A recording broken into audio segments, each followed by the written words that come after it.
Hey everyone, thanks for joining me and welcome to the Healthy Hustling Podcast. I'm Dr. Eric Broadworth, and today joining me, it's a pleasure. I've got Dr. Phil Harrington. He is a chiropractor and medical director for Summus Medical Laser. I was connected with Dr. Phil through Summus Medical Laser. That's what we use at my business at Fuel Health and Wellness in Grand Rapids, Michigan. We use their class 4 laser, the Horizon laser we hmm have, and it's really been a big part of our growth. And today we're going to get into a lot of the science between red light therapy and laser therapy and maybe getting into a little bit of not only the science, but what's better for whether it's you or if you're a physical therapist or chiropractor, what's better for your patients and your business. So thank you so much for taking the time to join me today, Dr. Phil. Yeah, I know you are a busy person. absolutely. Very happy to be here. I'm looking forward to our discussion today. It's great. Thanks for the invitation. Yeah, no problem. So can you, I guess, let's start off with some of the background and the basics. What's the difference between red light therapy and laser therapy? How are they the same and how are they also different? There's Right. so many names out there, but for those of you who don't know, they both fall under photobiomodulation, correct? hmm Yeah, that is true. The term photobiomodulation is a term that was agreed upon by a worldwide panel of experts in 2015, and it was good because it replaced all of the other word salad terminology that had been used for years and years. And uh, leading up to that, anyone who was skeptical of the ability of light to have an influence on living tissue, they would say, well, if you people can't even agree on what to call it, why should we give you any credibility whatsoever? So thankfully, the term photobiomodulation was developed, and it's a wonderful term. And so yes, it is a very broad term. And then underneath that broad umbrella, you do have to draw a distinction between the parameters of the device. So one thing that you didn't mention in introducing me is that I started out my career as a high school physics teacher. And I try not to go too far down that road. I mean, obviously, I have a great love of physics, and I think it's so fascinating that we are able to use this light to have a healing influence on the body. But it is important to have an understanding and draw a distinction between the parameters involved. And so I remember the time when I was leading up to attending Palmer College of Chiropractic in Davenport, Iowa. Leading up to that, I would tutor various chiropractic students in physics because it was a prerequisite to get in. And I get it. I know that a lot of healthcare practitioners thinking about the hard science and the physics and all the parameters involved, it's not exactly your cup of tea. And that's totally okay. But the thing I want you to know is that there is a difference between, for example, a laser device and an LED. So specifically, laser is coherent light, and we always show that diagram where the light waves match up with each other in space and in time. It's a feature of how the laser light is developed that makes it coherent. And coherent light has special effects on tissues when we shine it on there. But then also, laser light, the term is called bandwidth. Laser has a tighter bandwidth than LED does. And so typically a semiconductor laser diode will have a tolerance of plus or minus 10 or plus or minus 15 nanometers. Whereas LED devices is non-coherent light, but then it also has a bandwidth of plus or minus 50 or 100 nanometers. Mm. So laser light is more specific in that sense of having that tighter bandwidth, but also because of the coherency, it induces significantly more effects in the tissues. I Okay. hope that wasn't too much there. No, I think that was great. I think that was a very good explanation of the primary differences between, LED, basically therapy. So what most people call red light therapy is going to be through LEDs, whether that's a panel, a pad, Mhm. a bed system, and versus a laser. They are definitely different devices using similar though science, and that's where it can get confusing too, Right. I think, is to that. Um, so as far as like the primary benefits of those for patients in a physical therapy and chiropractic setting, because that some of the people listening today might be chiropractors or physical therapists, or it might be patients too who want a little bit of a Hmm. better understanding of that science. Why have this in a physical therapy or chiropractic setting? Why would we offer this? And then Hmm. it's been around for some time, right? I would say, I mean, there's over 6,500 different studies. Right. Yeah. Why do only like they really don't teach it in schools? And at Yeah. least I didn't know much. We had a very, very small lecture on it Uh-huh. in school. Um, why don't more places offer it? Right. Yeah, we're getting there. So the chiropractic colleges are bringing laser therapy into their modalities education for their students, and I think that some physical therapy curricula are bringing laser therapy in. So that is a little unfortunate because the education that the physical therapist or chiropractor gets is postgraduate. And unfortunately, and we have to admit that it happens, that there could be a situation where you go to a continuing education class to learn about laser therapy, and it ends up being a infomercial for a particular product. And that is something that has always bothered me significantly because we have to draw a direct distinction between providing scientific-based, study-based, evidence-based research on photobiomodulation versus simply trying to sell a device. And so anytime that I lecture on the topic of laser therapy, I draw a very firm distinction between that. Um, but then also, why is it used? It is because it's a non-invasive modality that is virtually free of side effects, yet still can have significant effects on a patient's health and well-being. And we find this happening on conditions literally from head to toe, and it really is fascinating that way. And one more thing that I'll say here is, you do have to draw a distinction between the parameters of the devices. So if you're a patient or a healthcare provider, you can take a look at the equipment. You can go to online resources, online shopping, and purchase devices for home use. And so the FDA regulates these devices as either home use or as prescription. And so any device that is going to be FDA cleared for home use, by definition, is going to be extremely safe, which means it's going to be very low in power and therefore not as effective. So what I'm trying to get at here is over the years of doing this, I have heard from patients as well as heard from clinicians who say, well, I've tried laser therapy and it doesn't work.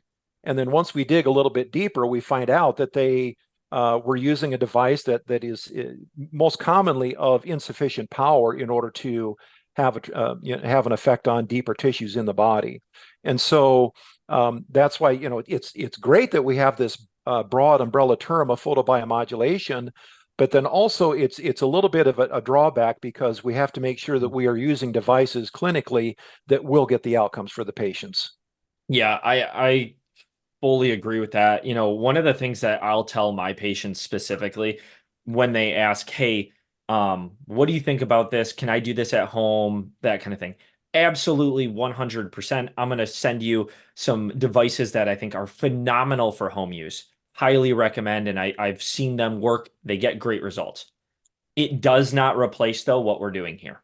Mm-hmm. So can it help you heal faster? Yes, with the right plan of care and prescription of utilizing the home device with what we're doing, we can get good results. So, but it does not replace the Right. devices that we have because they are professional grade Mm-hmm. and just much, much more powerful.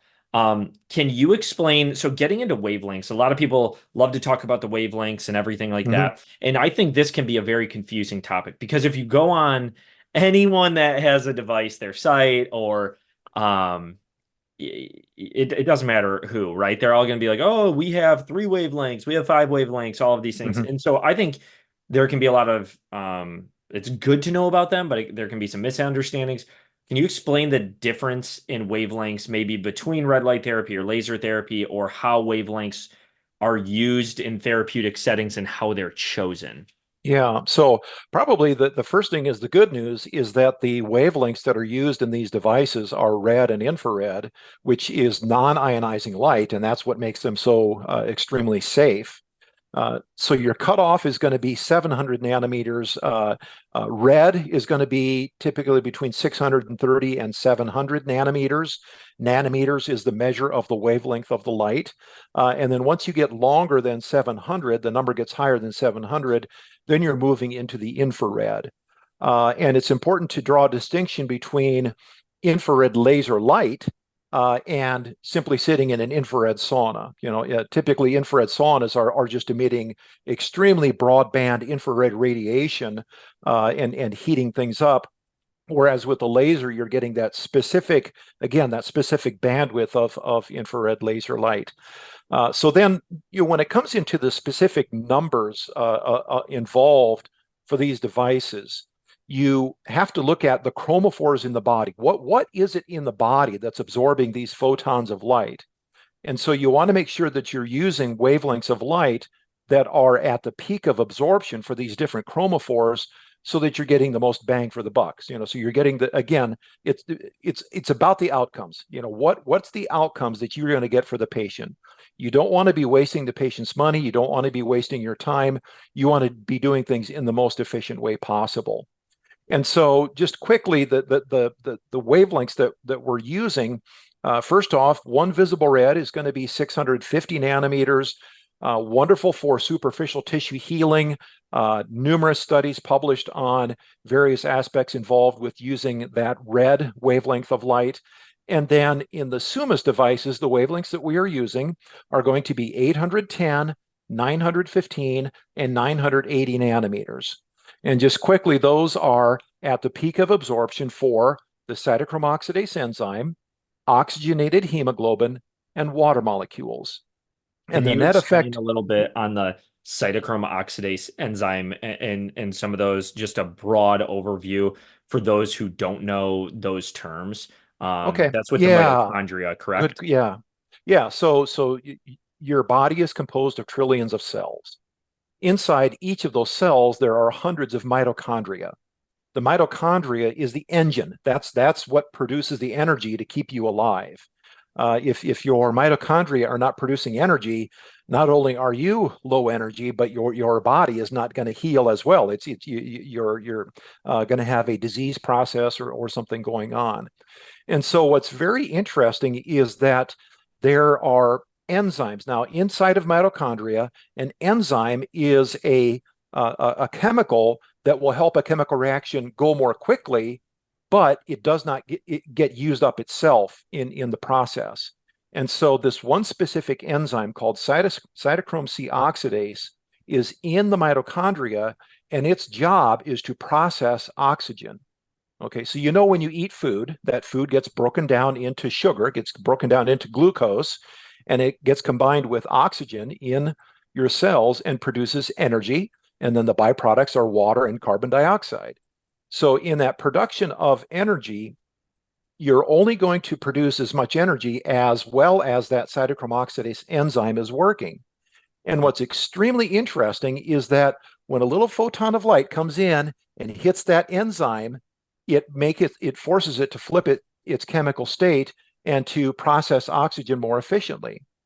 And so that's why, sometimes when we use laser therapy on patients and, they come in and they're dragging or they have, bad range of motion or lots of pain, and we laser them and they get up off the table and they have a dramatic improvement. I think part of the reason why is because of that absorption by the cytochrome oxidase enzyme and getting more energy produced in those cells. So their tissues are working more efficiently.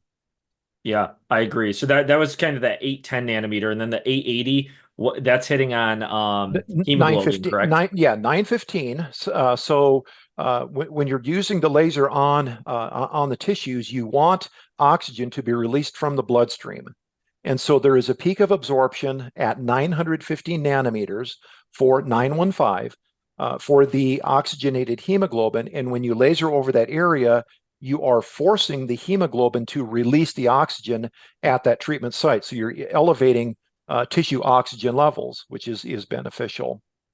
And then finally, that 980 nanometer wavelength is at a peak of absorption for water in the tissues, and that's beneficial because it will create, it's called a microscopic thermal gradient. You've got one area where it's a little bit warmer here, a little bit cooler here, and that change in temperature in the tissues is going to help to stimulate circulation in the tissues. And that's especially important for chronic conditions such as, arthritis or chronic scar tissue or areas where that improvement in blood circulation is necessary. Okay, great. Yeah, and I misspoke. I said 880. That was my bad there. And then so what was I saying there?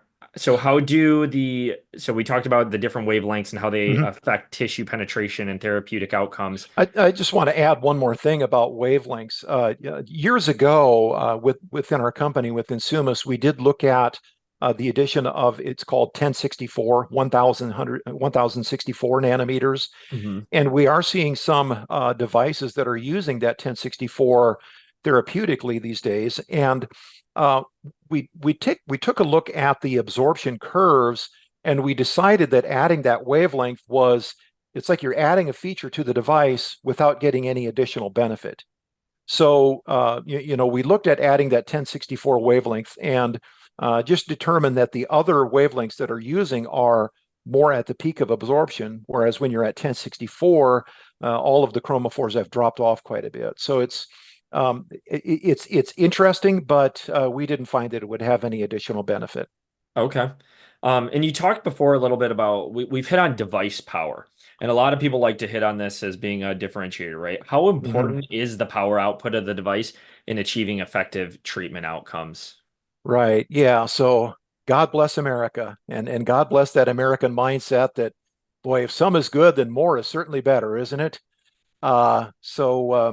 Like you have like a 200 horsepower Hemi engine on your lawnmower, don't you? Yeah, something like that. I think 300 now. No. I souped it up. When it comes to power with the device, increasing the power of a laser device is probably the easiest thing to do. You can either, put in a stronger diode or add more diodes to increase the power. But it's important to know that having too much power can certainly have drawbacks. And you have that risk of burning patients, and sometimes those things have happened. I think it's more important when we talk about power, it's important to talk about optimal power. What is the optimum in order to deliver the optimum dosage at depth in the tissues? And so, I know that there are lasers out there that are 50 or 100 watts, but quite often when they are being used, uh, the power never goes up that high. So it's like, So if they'll maybe advertise that it's 50 or 100 watts, yeah, but I guess, and how do they make that call, right? But really, it's advertised at 50 to 100, but it's not when you turn the device on, it's not getting fully up there. How do they, I guess, right. make that determination? Uh, well, yeah. I think one of them does use a kind of a feedback mechanism assessing tissue temperature, and if the skin temperature gets too hot, it throttles back the power. So I think it's kind of pointless to play those games. Let's just develop a laser device. And what we've done with our devices is look at the main thing is depth of penetration measurements and looking at when you shine laser light on the skin surface, how much is getting deep into the body. And so using that knowledge of depth of penetration, along with the accumulated laser therapy research and along with all of the accumulated clinical feedback that we've gotten over the years, we can develop an optimal setting. And so anyone who uses our devices, if you've seen our device, when you pull up a setting, there's an option in there that you can increase the power by 25% or 50%. And I always have to caution people when you start to use the laser device, just use the protocols the way they are. Please understand that they have been very scientifically developed. We've done a lot of work to develop them so that they are optimal protocols, and we don't necessarily always need to be hitting the patient with more power. Yeah. So then you mentioned kind of optimal power. So in that, so what I tell people, right, there's a biphasic dosage, which is what the research shows. If we do too little, we don't get an effect. If we do too much Mm-hmm. and we're over here on that bell curve, we don't get the effect that we're trying to get. Yeah. So less isn't always a good thing and more isn't always a good thing. But when it comes to laser or light therapy, photobiomodulation, less can tend to be more. Now, with that being said, like um why not just get like a panel? Obviously, there's like the coherent, right? Mm-hmm. What are your thoughts on that? Like, I guess a big thing is like panels versus the beds. If we take the laser Right. out of it, now we're talking about red light therapy. Mm-hmm. Why would someone choose, why not just choose a panel, even if they're lower powered than Mm-hmm. the bed and they might get some results? What are your thoughts there? Yeah, I guess first off, I'd like to see a little change in the terminology because initially it did start out they were called red light therapy, but realized that most of these, looking specifically at the beds, the therapeutic beds, they are using infrared wavelengths also. But then also in our Summus Vita bed, we are using a blue wavelength, which is helpful for skin rejuvenation. So when it comes to that type of a treatment with the panels of LEDs, what you find is that you want to be exposed to as much skin as possible.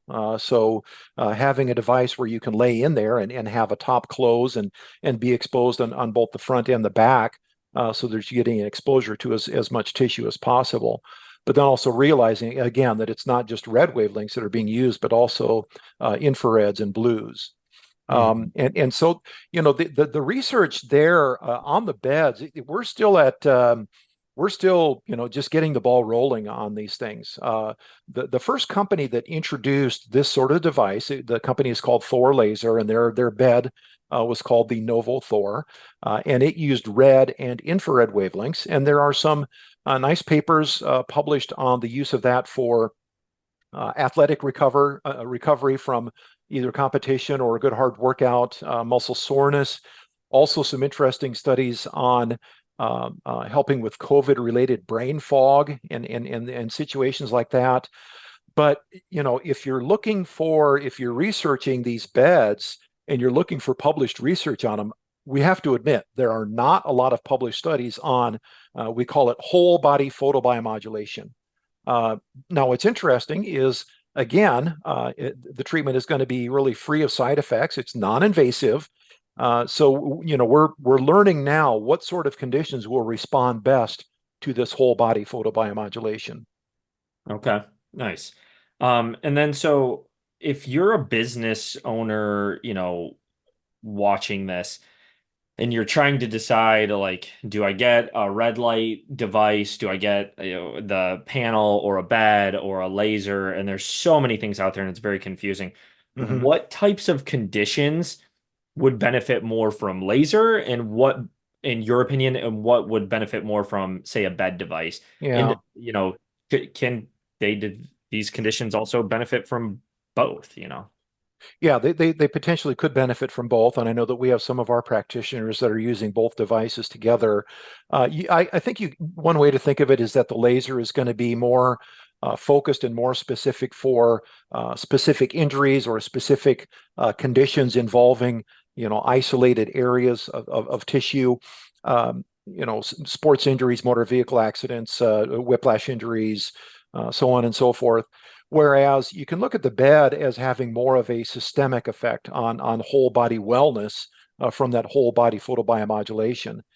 And I hesitate a little bit on talking about specific conditions related to the beds because we're learning that. You as a practitioner, sometimes I wish I could clone myself so that I could go into practice, Eric, and learn these things firsthand myself. But I have to rely on reports from clinicians when it comes to the use of the beds.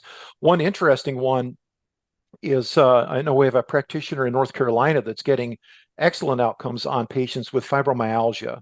And anyone who's either known someone with fibromyalgia or as a clinician tried to care for someone with fibromyalgia, it can be a really, really difficult condition to manage. And thinking back to our use of the laser, we would describe it as trying to squish a handful of jello. If you laser their pain around the body, then it's like you're chasing the pain around the body. Yeah. So then we would recommend with the laser to do a treatment along the sympathetic chain, T1 to L2 along the spine. So we're hitting the sympathetic chain of nerves, and that could have a systemic whole body effect on the patient with fibromyalgia. But now that we have the beds, I think the bed is a wonderful solution for fibromyalgia and other systemic whole body conditions. Yeah, we've seen, I mean, it's just been incredible, the results we've seen with both, from the bed to then the laser. But I would definitely agree with you. If I get an ankle sprain that comes in, my business, we're located right inside of a CrossFit box. So Yep. the nice thing is we're able to help them right away. I tell them, you get injured right away, you pull something, come right in. We're gonna laser that thing Yep. first thing, and we're gonna be on top of it. And we had a we had an athlete who very, very high level athlete recently. She's gearing up for competition and sprains her ankle in training, not looking good, super hesitant. I'm like, don't worry. I'm like, this seems to be like a lower level sprain, grade 1, maybe grade 2. Definitely painful. I was like, don't run on it right now. We're gonna laser it 3 days in a row and then every other day. Mhm. I mean, within 2, 3 days, she's like, oh my God, like Yeah. my ankle feels so much better. All Yeah. we did was laser and tape it. We Hmm. didn't even do really anything else. Hmm. And she was able to continue to resume training and get back to full force really quickly. So that was really cool to see. And then That's on the great. other side of things, like with the bed, we've had individuals with like Parkinson's type symptoms come in, Mm. tremors go way down, um, energy level goes up, they're sleeping better, all of these Uh-huh. things.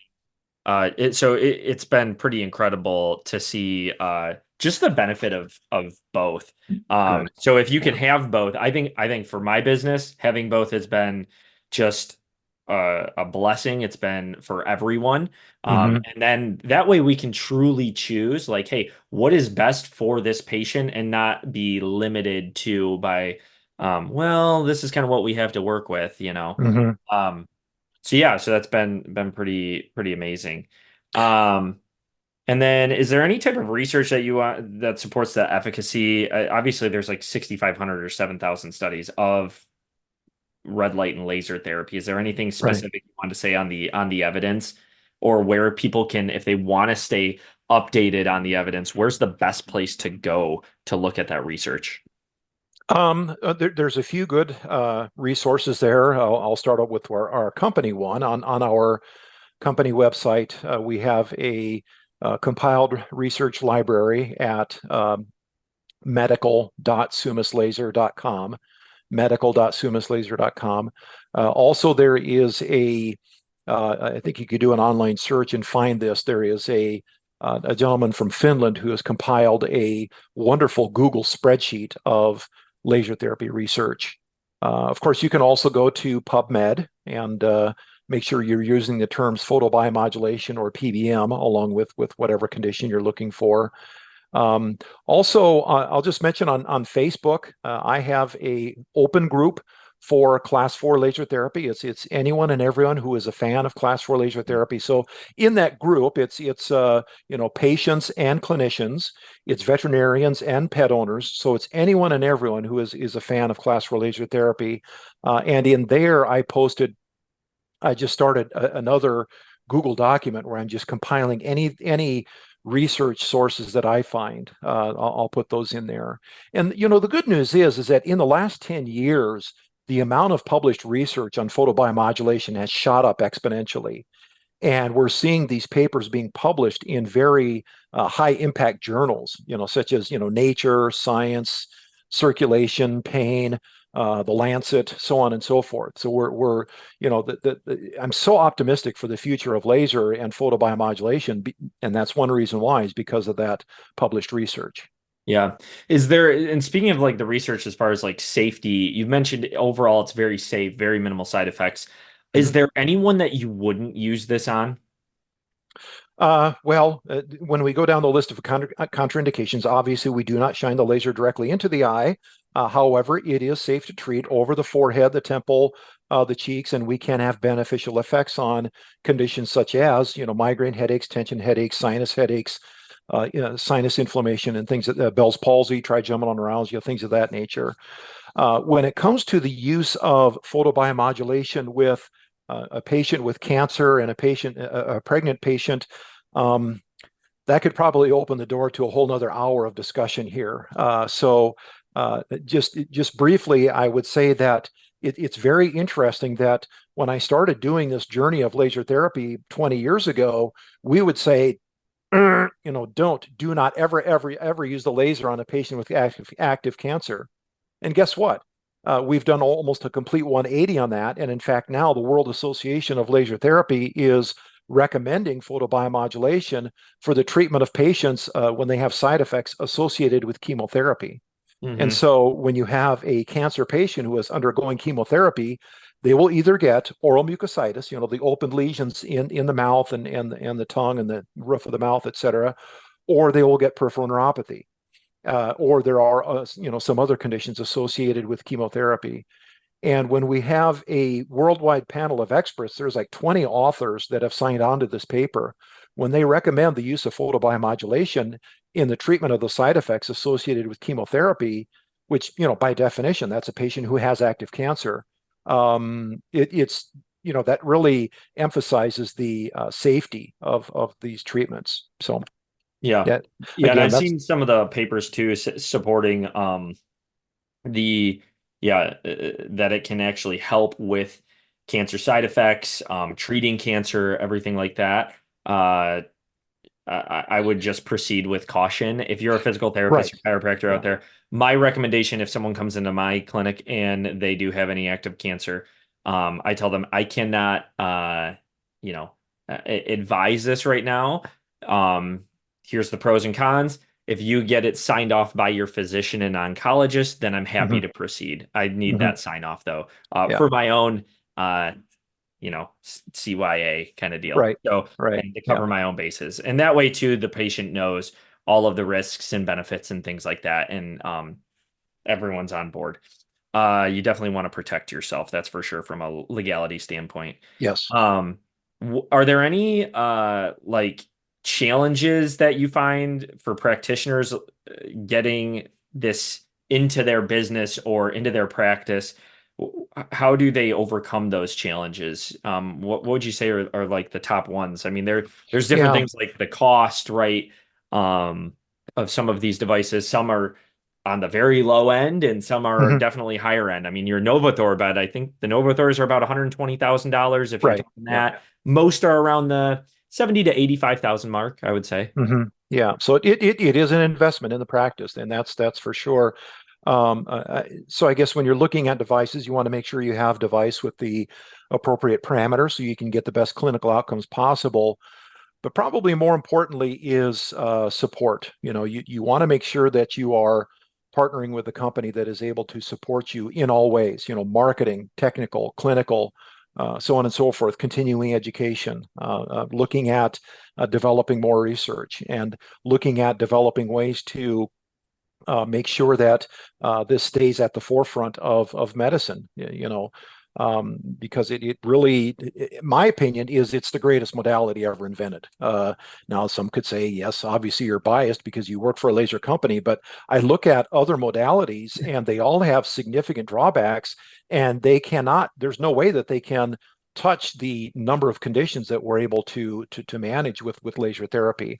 And so for the practitioner who's looking at getting into laser or a bed or getting both, I want to make sure that Summus is a company that has substantial history behind us. We have experience in the industry. We have the clinical experience and partnering with clinicians and key opinion leaders and researchers.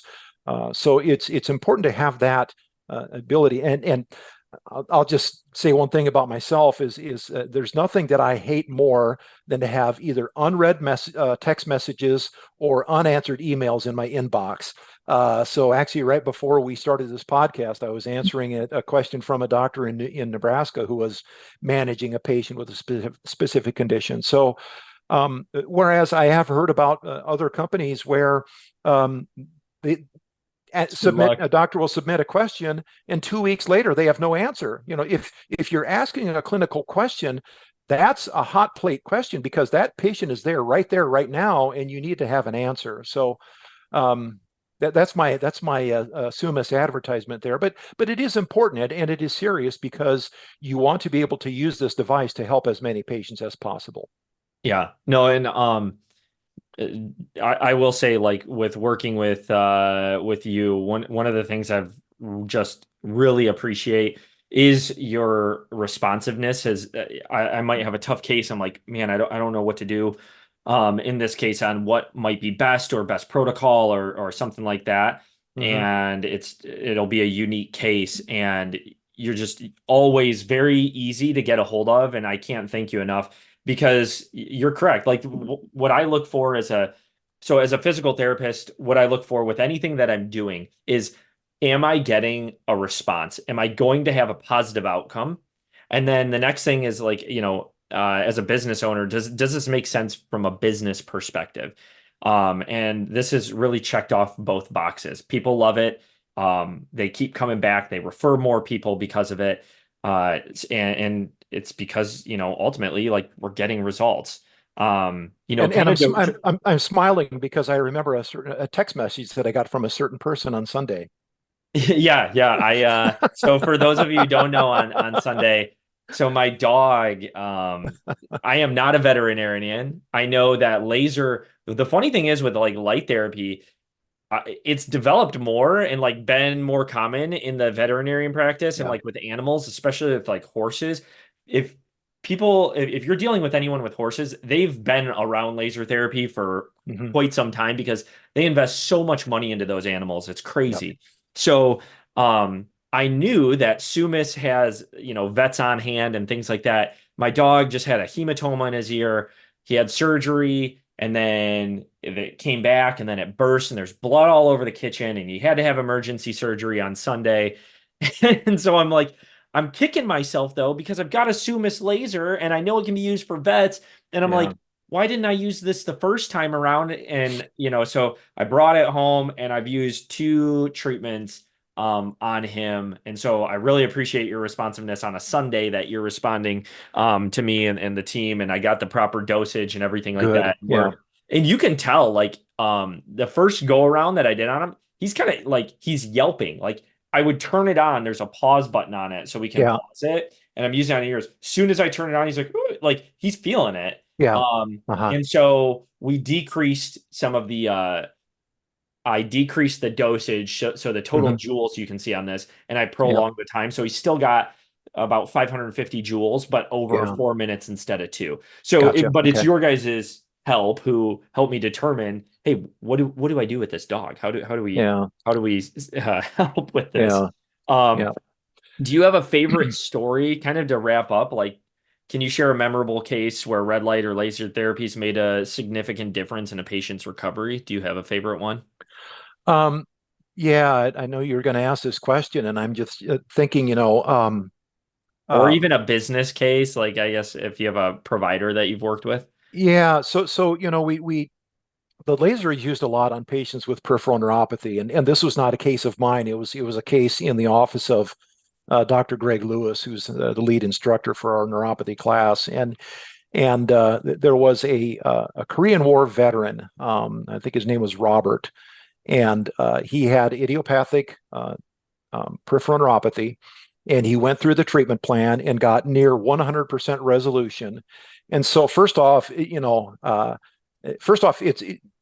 to help someone in itself is very rewarding, but then also to help someone who served in the Korean War, and he's just a very kind old gentleman. But then the story is that one day he's in the Bob Evans restaurant with his buddies having coffee, and he's standing up and he's dancing and he's kicking his leg up, and in Dr. Greg's office, somebody's telling the story about this old man in the Bob Evans that was dancing. And here it turns out that it was Robert, who was just so happy with his outcomes. And so it's difficult for me to think of one specific case, but what I always think about is how we're able to improve the quality of life of one person, help them with an injury or with pain or with neuropathy or anything else. And then I always think of the ripple effect that that has on, Mhm. their family, their friends, their spouse. They're probably being nicer to the checkout person at the grocery store. Yeah. Maybe they're even putting their shopping cart back. Just the overall impact that laser and light therapy has had on um, the health of people in the world is really been rewarding. How long, just curious on that case, how long did he have the neuropathy? I'm assuming, was it from like an Agent Orange exposure back then, or? I don't think he had Agent Orange exposure. I mean, they did classify it as idiopathic, but maybe he did have, he was not diabetic. And so um, his symptoms, I believe he had the symptoms for a couple of years before that, went through, it's a standard 16 visit treatment plan over about 6 weeks doing the treatments. And after that, he was nearly 100% improved with, Wow. normal sensation in his feet. And we hear that time and time and time again with the neuropathy patients who, a phrase that we use is that modern medicine doesn't have an answer. As marvelous as medical advances have been, when you take that peripheral neuropathy patient, the diabetic neuropathy patient, medicine's only answer is going to be Lyrica or opioids, and that's not a solution. Yeah, But so many laser patients is. that come through our doors are like, well, I their disbelief and hopelessness, Uh-huh. um, honestly sometimes gets in the way. They're like, well, my doctor said that there's nothing that I can do. I Yeah, just have to take gabapentin. yeah. And sometimes we're able to overcome that and be like, if you give this a shot, this will help you. I am Hmm. quite confident. There is some people it doesn't help, yeah, but the majority of people you will get Yeah. some results.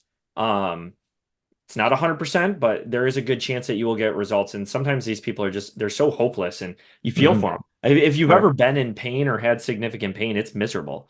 Yeah. So to help these people and to have such a safe modality that doesn't have the side effects of the drugs and things like that, um, I think it's phenomenal to be able to offer that. Is there anything that you Mhm. want to, I guess, mention in concluding? I really appreciate your time here today. Yeah, just realizing that laser therapy is a fantastic modality. If you're chiropractors or physical therapists, if you're looking at it, if you want to, of course, you have Eric to reach out to, or feel free to reach out to me. Where can they Um, reach out to um, you at? What's the best way for someone to contact you? I'll just go ahead and give my personal because it's easier. You got my name on the screen, Phil Harrington. So my personal email is just phil.harrington@mail.com, and not Gmail, just mail, Just mail. M-A-I-L. All Yeah. Or right. my personal website is drphilharrington.com. Also, the Summus Laser website is summuslaser.com, and there are various ways to contact us through that. I guess if a doctor, if a clinician is looking at investing in laser therapy equipment, you could contact us and we could have a company representative come and visit for a product demo at the office. But again, laser therapy is here to stay. Before I started this, I was in practice for 10 years. And that was a long enough time in practice to see that there were various fads and gimmicks and techniques and things that come and go. Laser therapy is here to stay. So Mhm. if you're going to invest in a laser, it's a tool that's going to be with you for the rest of your practice career. And so I just want to reassure you of that laser therapy is here to stay. Yeah. Yeah, so I will be including that in the description. So, however you're listening to this or watching it, you might be listening on Spotify or watching on YouTube or Facebook. This will be in the description, so be sure to check that out. If you have any questions, don't hesitate to contact Dr. Phil or myself. I think this episode has been packed. This interview has been packed with a lot of beneficial knowledge and clinical pearls and stuff like that. So I can't thank you enough for this. And I will say, yeah, I've got two Summus lasers now, and I've got VitaBed. And is it Vita or VitaBed? Vita, VitaBed. Okay, my Vita, yeah. apologies. VitaBed. And I'm glad you're saying Summus correctly, because sometimes people say like it rhymes with ground up chickpeas. It's not Summus, it's Yeah, Summus. yes, Summus. And so yeah, I've got the two lasers, a VitaBed, and I tell you what, like it's been it it gets we wouldn't have two and we wouldn't have all these devices if it wasn't for a reason. Like we get better outcomes, Mhm. Yeah. people love it, Mhm. and it's just helped propel my business. Like we've just opened up a second location, and a very big part of this is photobiomodulation, laser therapy, red light therapy. It's a mix of both on how it's just helped so many people, and not Yeah. just the people in pain too. It's the people who are looking to improve their overall health and wellness, because there's so many people who are listening to people like Gary Brecka, Tony Robbins, um, Peter Attia, Joe Rogan, all these people who are talking about red light therapy. Mhm. And then just making sure though, now that there's so many players in the game, that hey, where do you go for good advice, and to make sure that you're allocating your resources in the Yeah. best possible places. So I really Absolutely. Yeah. appreciate it. Yeah. Great. Awesome. Wow, Well, this has been fun. Yeah. thanks so much, Phil, Dr. Phil, and we'll be in touch. Okay. Sounds All right. good, Eric. Have a See good ya. rest of the day. All right. You bet. Bye. Bye.